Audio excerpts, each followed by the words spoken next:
ان المرأۃ عورۃ، عورت چھپا کر رکھنے کی چیز ہے. ان المرأۃ عورۃ فاذا خرجت، جب وہ گھر سے نکلتی ہے، استشرفھا شیطان، اب شیطان جو ہے اس کو تاک میں رکھتا ہے. واقرب ما تکون بروحۃ ربھا وہی فی قعر بیتھا، وہ اپنے رب کی رحمت سے قریب ترین ہوتی ہے جبکہ اپنے گھر کے بھی کسی اندرونی حصے.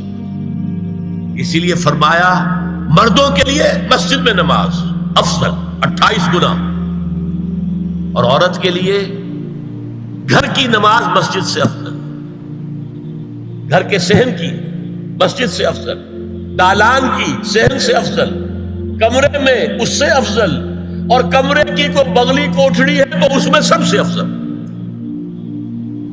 یہ احادیث نبی اکرم صلی اللہ علیہ وسلم. عبداللہ ابن احمد ابن حنبل نے زوائد الزہد میں اور ابن ابی شیبہ نے، ابن سعد نے اپنی کتابوں میں مسروق کی روایت نقل کی ہے کہ حضرت عائشہ جب تلاوت قرآن کرتے ہوئے اس آیت پر پہنچتی تھی وَقَرْنَ فِي بُيُوتِكُنَّ، تو بے اختیار رو پڑتی تھی. قرآن کہتا ہے اپنے گھروں میں رہو. حضرت عائشہ نے شہادت عثمان کے بعد باہر نکل کر لشکر کی قیادت کی. پھر ساری عمر افسوس تھا کہ میں نے غلط کہا. حافظ ابو بکر بزار حضرت انس سے روایت کرتے ہیں کہ عورتوں نے حضور سے عرض کیا کہ ساری فضیلت تو مرد لوٹ کے لے گئے، وہ جہاد کرتے ہیں، خدا کی راہ میں بڑے بڑے کام کرتے ہیں، ہم کیا عمل کریں کہ ہمیں بھی مجاہدین کے برابر اجر مل سکے؟ جواب میں آپ نے فرمایا من قعدت منکن فی بیتھا فإنها تدرک عمل المجاہدین، تم میں سے جو شخص اپنے گھر میں بیٹھی رہے گی وہ مجاہدین کا اجر حاصل کرے. یہ ایک ہوا کا رخ ہے، بتایا جا رہا ہے، یہ نظام ہے جس کو اس شکل میں دیا جا رہا ہے. اب آئیے سورہ نور کی طرف. یا ایھا الذین آمنوا لا تدخلوا بیوتا غیر بیوتکم حتی تستأنسوا وتسلموا علی اہلها ذالکم خیر لکم لعلکم تذکرون. اہل ایمان ہرگز مت داخل ہو اپنے گھروں کے علاوہ کسی اور گھر میں جب تک کہ تم ان کے ساتھ مانوس نہ ہو جاؤ، اذن نہ لے لو، ان پر سلام نہ کرو، یہی تمہارے لیے خیر بہتر ہے. اس کے بعد تفصیل آئی ہے، اس میں میں اس وقت نہیں جا رہا. اور جو لوگ اس پر عمل نہیں کرتے ان کے بارے میں قرآن مجید کیا کچھ، حضور کیا کچھ فرما رہے ہیں یہ آپ سن لیجیے. بہت سخت احکام. عن ابی ہریرہ رضی اللہ عنہ ان رسول اللہ صلی اللہ علیہ وسلم قال لو ان امرأ اطلع عليك بغیر اذن فخذفته بحشاة ففقعت عینه ما كان عليك من جناح. متفق علیہ، بخاری اور مسلم دونوں کی ہے. اگر کوئی شخص تمہارے گھر میں بغیر اجازت کے داخل ہو جائے اور تم اس کی سزا کے طور پر اس پر کنکریاں پھینکو اور اس کی آنکھ پھوٹ جائے کنکری سے تو تم پر کوئی گناہ نہیں. بغیر اجازت کے گھر میں آ گیا ہے، بغیر اذن کے، بغیر استئذان کے کنکریاں مارو اور کنکری سے آنکھ پھوٹ جائے فما کان علیک من جناح، کوئی حرج نہیں. اب آ رہی ہے اصل آیت. قل للمؤمنین یغضوا من ابصارهم ویحفظوا فروجهم ذلک ازکی لهم ان اللہ خبیر ما یصنعون. وقل للمؤمنات یغضضن من ابصارهن ویحفظن فروجهن ولا یبدین زینتهن الا ما ظہر منها وَلْيَضْرِبْنَ بِخُمُرِهِنَّ عَلَى جُيُوبِهِنَّ وَلَا يُبْدِينَ زِينَتَهُنَّ إِلَّا لِبُعُولَتِهِنَّ أَوْ آبَائِهِنَّ أَوْ آبَاءِ بُعُولَتِهِنَّ أَوْ أَبْنَائِهِنَّ أَوْ أَبْنَاءِ بُعُولَتِهِنَّ أَوْ إِخْوَانِهِنَّ أَوْ بَنِي إِخْوَانِهِنَّ أَوْ بَنِي أَخَوَاتِهِنَّ أَوْ نِسَائِهِنَّ أَوْ مَا مَلَكَتْ أَيْمَانُهُنَّ أَوِ التَّابِعِينَ غَيْرِ أُولِي الْإِرْبَةِ مِنَ الرِّجَالِ أَوِ الطَّفْلِ الَّذِينَ لَا يَظْهَرُوا عَلَى عَوْرَاتِ النِّسَاءِ وَلَا يَضْرِبْنَ بِأَرْجُلِهِنَّ لِيُعْلَمَ مَا يُخْفِينَ مِنْ زینتہن وتوبوا الی اللہ جميعا ایھا المؤمنون لعلکم تفلحون. یہ لمبی آیت ہے. اہل ایمان، اے نبی کہہ دیجئے اہل ایمان مردوں سے اپنی نگاہیں نیچی رکھا کریں اور اپنی شرمگاہوں کی حفاظت کریں. یہی ان کے لیے زیادہ پاکیزہ عمل ہے. ان اللہ خبیر بما یصنعون، اور جو کچھ وہ کر رہے ہیں اللہ اس سے واقف ہے. وَقُلْ لِلْمُؤْمِنَاتِ يَغْضُضْنَ مِنْ أَبْصَارِهِنَّ، اور مومن عورتوں سے بھی کہہ دیجئے کہ وہ اپنی نگاہیں جو ہے نیچی رکھا کریں. وَيَحْفَظْنَ فُرُوجَهُنَّ، اپنی شرمگاہوں کی حفاظت کریں. وَلَا يُبْدِينَ زِينَتَهُنَّ إِلَّا مَا ظَهَرَ مِنْهَا، اور اپنی زینت کو ظاہر نہ کیا کریں سوائے اس کے کہ جو بالکل ظاہر ہو جائے.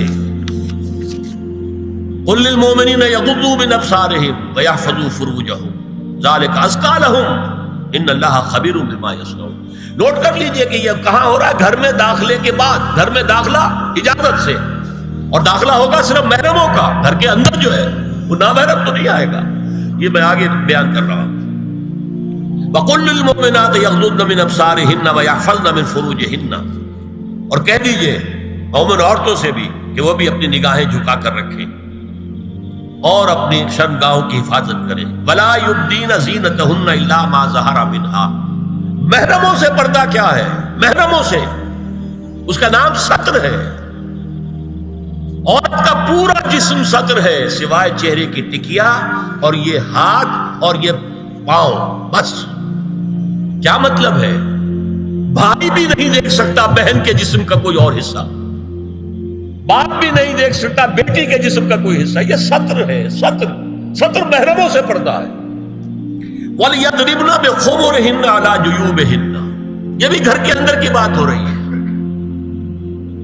چونکہ میں پہلے بتا چکا ہوں جلباب ہوتا تھا جب گھر سے باہر نکلتی تھی عورت، تو وہ اپنی چادر لپیٹتی تھی اپنے گرد، چہرہ نہیں ڈھانپتی تھی. صرف چہرے کا حکم دیا گیا اس کے ضمن میں. وہ سورہ احزاب کی آیت ہے، وہ رہ گئی، وہ میں بیان کروں گا. اور خمار اوڑھنی ہوتی تھی جو گھر میں اوڑھتی تھی. گھر میں ظاہر بات ہے کہ جلباب تو نہیں لیا جا سکتا، آخر گھر کا کام کاج کرنا ہے. ہلکی سی اوڑھنی وہ گھر میں. لیکن فرمایا وَلْيَضْرِبْنَ بِخُمُرِهِنَّ عَلَىٰ جُيُوبِهِنَّ،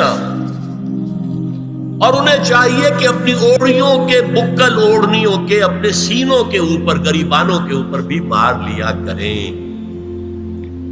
اب اس کے بعد فرمایا وَلَا يُبْدِينَ زِينَتَهُنَّ إِلَّا لِبُعُولَتِهِنَّ. اب یہاں یہ زینت کا لفظ آ رہا ہے چہرے کے، اور چہرے ہی میں کچھ سنگھار بھی ہوتا ہے. اب ان کے لیے کہا گیا کہ چہرے کی زینت، اور چہرے کے اوپر اگر کوئی بناؤ سنگھار ہے، زیور ہے، تو اس کی زینت نہ ظاہر کریں. مگر اب یہ یہاں تفصیلی آئی ہے، جو محرم ہے ان کی تفصیل.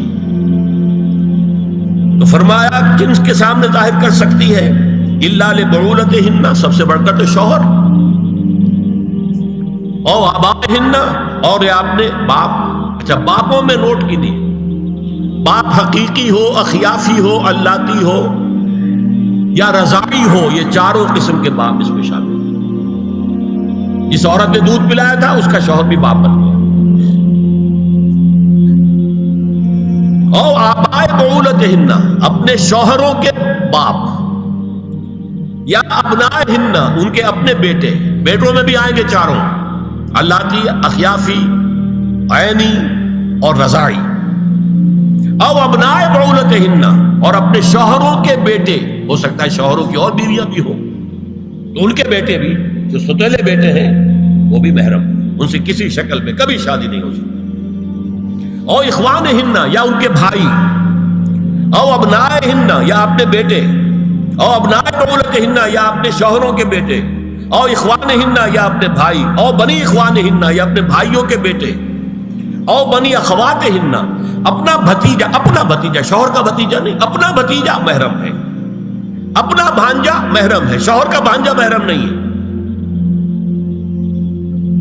او نسائہن، یا ان کی عورتیں، اپنی عورتیں، جان پہچان کی عورتیں. او ما ملکت ایمانہن، یا جو ان کے داہنے ہاتھوں کی ملکیت ہے، باندیاں، غلام. اس میں عرض کر چکا ہوں کہ اس میں کافی اختلافات ہیں. یہ بھی ہے کہ اس سے مراد صرف باندیاں ہیں، غلام مرد ہیں. یہ بھی ہے کہ مرد بھی ہے، اور یہ بھی ہے کہ مرد جب تک کہ وہ بالغ ہو. لیکن میں اس بحث میں یہاں نہیں جانا چاہتا، یہ پھر فقہ کی بحث ہو جائے گی. اب التابعین غیر اولی الارباح، کچھ ایسے لوگ بھی ہوتے ہیں، کوئی کسی کے گھر میں کوئی اندھا آدمی رہ رہا ہے یا کوئی اور کسی وجہ سے کوئی مریض ہے، اسے آپ نے بنا دے رکھی ہے، انہیں عورتوں سے کوئی سروکار نہیں ہوتا. اب الطفل الذین لم یظہروا علی عورات النساء، یا وہ بچے کہ جن پر ابھی عورتوں کے پوشیدہ حالات واضح ہی نہیں ہے، پتہ ہی نہیں ہے انہیں، ابھی انہیں جنس کا کوئی احساس ہی نہیں. یہ ہے فہرست جو دی گئی ہے کہ جن کے سامنے عورت کھلے چہرے کے ساتھ اور اپنی جو اضافی زینت بھی ہو، کوئی زیور وغیرہ یا کوئی بھی سرما وغیرہ ڈالا ہوا ہے یا کوئی سرخی کو لگائی ہے معمولی سی، تو اس کے ساتھ آ سکتی ہے. اور یہ وہ رشتے ہیں کہ جن سے کسی حالت میں بھی نکاح نہیں ہو سکتا. آگے سنیے، وَلَا يَضْرِبْنَ بِأَرْجُلِهِنَّ لِيُعْلَمَ مَا يُخْفِينَ مِنْ زِينَتِهِنَّ، اور چلتے ہوئے اپنے پاؤں زور سے نہ مارے کہ ان کی زینت ظاہر ہو جائے. اگر کوئی پازیب پہنی ہوئی ہے، کوئی جنجنو وغیرہ ہے، تو اب اگر پاؤں مار کر چلے گی تو خواہ ذہن جائے گا بیٹھے ہوئے کا کہ کوئی خاتون جا رہی ہے. یہاں تک اس کے علاوہ یہ بھی ہے، تعطر کے بارے میں فرمایا ہے کہ اگر عطر لگا کر کوئی عورت گھر سے نکلی ہے، اذا استعارت المرأة فمرت على القوم ليجدوا ريحها فهي كذا وكذا قال قولا شديدا. اس ابو داؤد کی روایت حضور نے فرمایا جب کوئی عورت عطر لگا کر خوشبو لگا کر نکلتی ہے کہ لوگ اس کی خوشبو سونگیں یا اس کو اوپر مطلع ہو جائیں تو ایسی ہے ایسی ہے. بہت سخت الفاظ حضور نے استعمال کیے کہ جس کو راوی نے نقل نہیں کیا. عورت کے لیے خوشبو، عورت کی آواز کا پردہ ہے. اب دیکھیے کس حد تک نماز میں اس وقت عورتیں بھی شریک ہوتی تھی، اگرچہ حضور نے فرمایا مردوں کی صف بہترین سب سے آگے والی ہے اور سب سے بری صف سب سے پیچھے ہے، کیونکہ اس کے پیچھے پھر عورتوں کی صف ہوتی تھی. اور عورتوں کے لیے سب سے اچھی صف سب سے پچھلی والی ہے اور سب سے بری سب سے آگے والی ہے. سب سے آگے والوں کے سامنے پھر مرد ہوتے تھے، ان کی پشت ہوتی تھی. تو اسی طریقے سے اگر غلطی کی ہے تو مرد جو ہے کہے گا سبحان اللہ، امام سے غلطی ہو گئی ہے، مرد کیا کہے گا؟ سبحان اللہ. عورت کیا کرے گی؟ اپنے ایک ہاتھ کے پشت پر اپنا ہاتھ مارے گی، اپنی آواز نہیں نکالنی. آواز کا پردہ، چھونے کا پردہ یہاں تک ہے کہ حضور نے کبھی کسی عورت سے ہاتھ نہیں ملایا، اور آپ جب بیعت بھی لیتے تھے تو بس زبانی الفاظ کہلوائے اور کہا ٹھیک ہے بیعت ہو گئی، یا ایک کپڑا پکڑا، اس کا ایک سرا اپنے ہاتھ میں دوسرا سرا اس خاتون کے ہاتھ میں، یا ایک تشت کے اندر پانی بھرا، اس میں ایک طرف اس نے انگلیاں ڈال لی اور ایک طرف حضور کی. لیکن مسافر لا اسافر النساء، ایک دفعہ ہوا بھی کہ بعض خواتین نے جب بیعت کی ہے تو پھر انہوں نے ہاتھ آگے بڑھایا مسافر کے لیے. حضور نے فرمایا انی لا اسافر النساء، میں عورتوں سے مسافرہ نہیں کرتا. یا ایھا النبی قل لازواجک وبناتک ونساء المؤمنین یدنین علیہن من جلابیبہن ذلک ادنی ان یعرفن فلا یؤذین وکان اللہ غفورا رحیما. اے نبی صلی اللہ علیہ وسلم کہہ دیجئے اپنی بیٹیوں سے اور اپنی بیویوں سے اور مسلمانوں کی خواتین سے. اب دیکھیے یہ سورہ احزاب ہی میں ہو رہا ہے، شروع میں یا نساء نبی سے بات چلی، استیزان بھی صرف نبی کے گھر میں داخل نہ ہو اذن کے بغیر.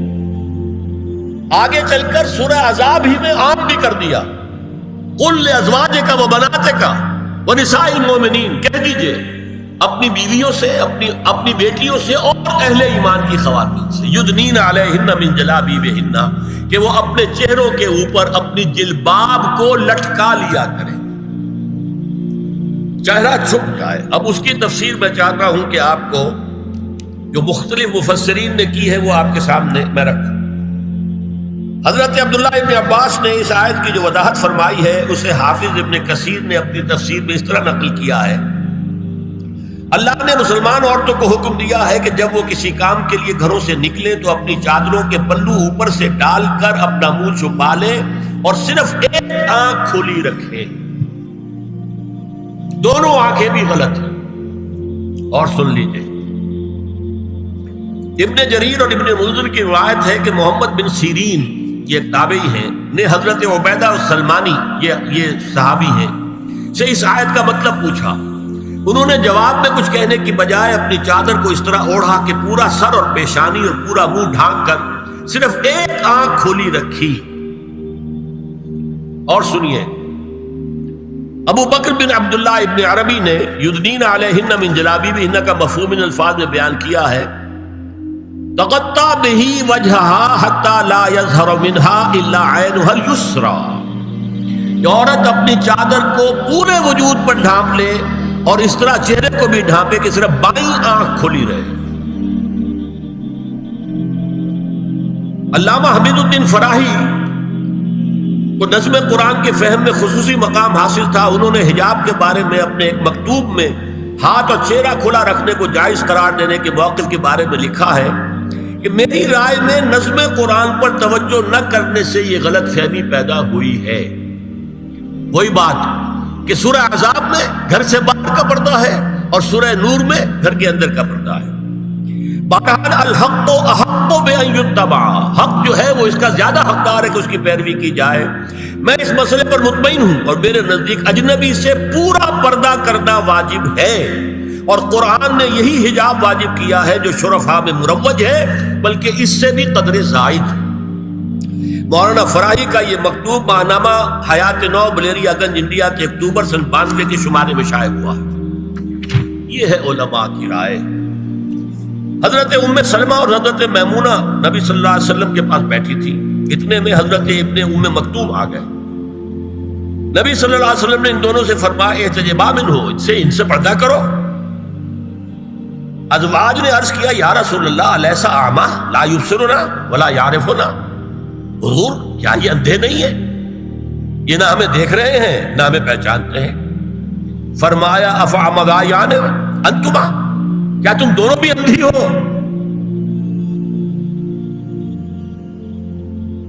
الا تبصران ہی، کیا تم نہیں دیکھ رہی ان کو؟ حضرت ام سلمہ تصریح کرتی ہیں ذالک بعد ان امر بالحجاب، یہ جب حجاب کا حکم آ گیا تھا تب حضور نے پھر یہ حکم دیا. اس کی وجہ کیا تھی؟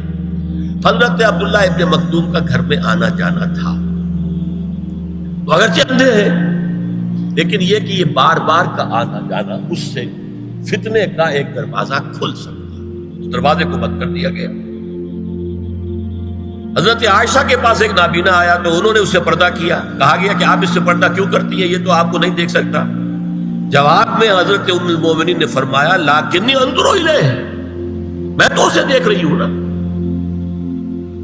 اور مرد کو دیکھے. البتہ یہ کہ عام حالات میں آپ بازار میں چل رہے ہیں، عورت جا رہی ہے، کوئی ساتھ باہر نکلنا پڑا ہے، تو اس حالت میں اگر وہ مرد کو دیکھتی ہے تو اس میں در حقیقت وہ فتنہ نہیں ہے کہ جو گھر میں آنے جانے والے لوگ. اب ایک آخری مسئلہ ہے. 2 حدیثیں ایسی ہیں جو میری گفتگو کے خلاف جاتی ہیں اور میں دیانت کا تقاضا سمجھتا ہوں کہ وہ بھی آپ کے سامنے بیان کروں. حضور کے بارے میں یہ معلوم ہے کہ 2 خواتین جو ویسے نامحرم تھیں وہ ان کے سامنے آتی رہیں اور آپ ان سے ملتے رہے. ایک آپ کی سالی حضرت اسماء حضرت عائشہ کی بہن رضی اللہ تعالی عنہ، اور ایک آپ کی چچا زاد بہن حضرت علی کی بڑی ہمشیرہ حضرت ام ہانی. یہ میں حدیث آپ کو سنا رہا ہوں. بکثرت احادیث سے ثابت ہے کہ حضرت اسماء بنت ابی بکر آپ کے سامنے ہوتی تھی اور آخر وقت تک آپ کے اور ان کے درمیان چہرے اور ہاتھوں کی حد تک کوئی پردہ نہ تھا. حجۃ الوداع نبی صلی اللہ علیہ وسلم کی وفات سے صرف چند مہینے پہلے کا واقعہ ہے اور اس وقت تک بھی یہی حالت قائم رہی. یہ ابو داؤد کتاب الحج. دوسری روایت حضرت ام ہانی رضی اللہ تعالی عنہا جو ابو طالب کی صاحبزادی اور نبی صلی اللہ علیہ وسلم کی چچاداد بہن تھی، آخری وقت تک حضور کے سامنے ہوتی رہیں اور کم از کم منہ اور چہرے کا پردہ انہوں نے آپ سے کبھی نہیں کیا. فتح مکہ کے موقع کا ایک واقعہ وہ خود بیان کرتی ہیں جس سے اس کا ثبوت ملتا ہے. یہ ابو داؤد کی روایت ہے. یہ روایتیں ہیں، میں انہیں تسلیم کرتا ہوں. اور میں نے اب جو کچھ بیان کیا ہے اس سے یہ ایک بالکل برعکس بات سامنے لا رہی ہے۔ اب یہ ہے کہ یا تو ہم ان دو حدیثوں کو اصل مان کر باقی ساری حدیثیں جو ہیں ان کو ختم کریں۔ میں تو آپ کو سنا نہیں سکا، میرے پاس تو بہت زیادہ حدیثوں کا مواد تھا۔ چہرے کے پردے کے لیے حدیثیں، استیزان کے لیے کتنی حدیثیں ہیں، چہرے کے پردے کے بارے میں بہت زیادہ حدیثیں ہیں۔ حضرت ام خلاد ایک خاتون تھی، ان کا بیٹا ایک غزوے میں شہید ہو گیا، وہ اس کے بارے میں کچھ پوچھنے کے لیے حضور کے پاس آئی، صحابہ بیٹھے ہوئے تھے، انہوں نے نقاب ڈالا ہوا تھا، منتقبۃ، نقاب کا لفظ بھی حدیث میں موجود ہے، اور یہ لوگ کہتے ہیں نقاب تو جو ہے یہ بعد کی پیداوار ہے، یہ لفظ کوئی ہے ہی نہیں۔ حجاب کا لفظ قرآن میں ہے۔